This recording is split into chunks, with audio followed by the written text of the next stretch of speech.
کا قبول اسلام، اسلام آپ نے کیسے قبول کیا؟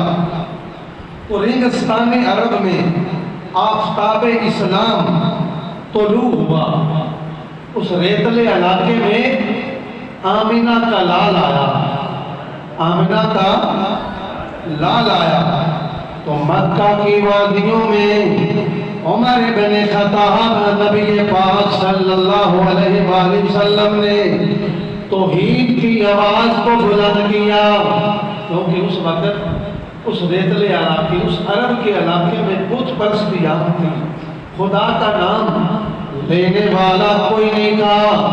جب نبی پاک صلی اللہ علیہ وآلہ وسلم نے اس ریگستان میں، اس ریگستان کے علاقہ میں اسلام اور توحید کے پرچم کو بلند کیا، مکہ والے، اس ریگستان خلستان والے آپ کے دشمن بن گئے، ہر طرف آپ کی مخالفت ہونے لگ گئی۔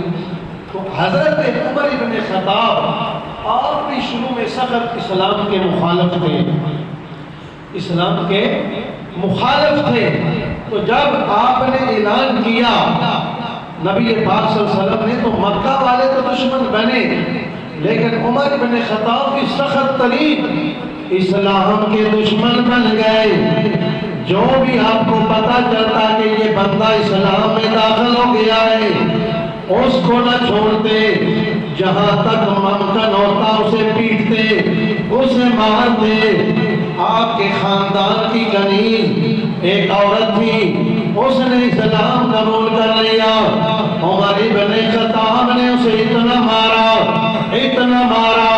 یعنی مار کے آپ تھک جاتے، لیکن وہ اسلام کو نہیں چھوڑ رہے۔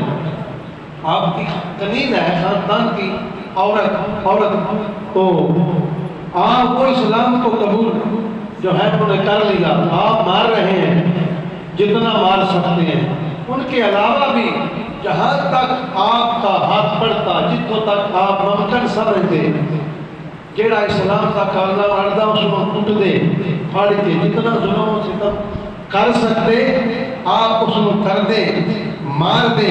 یعنی سخت ترین اسلام دے دشمن ہے عمر بن خطاب۔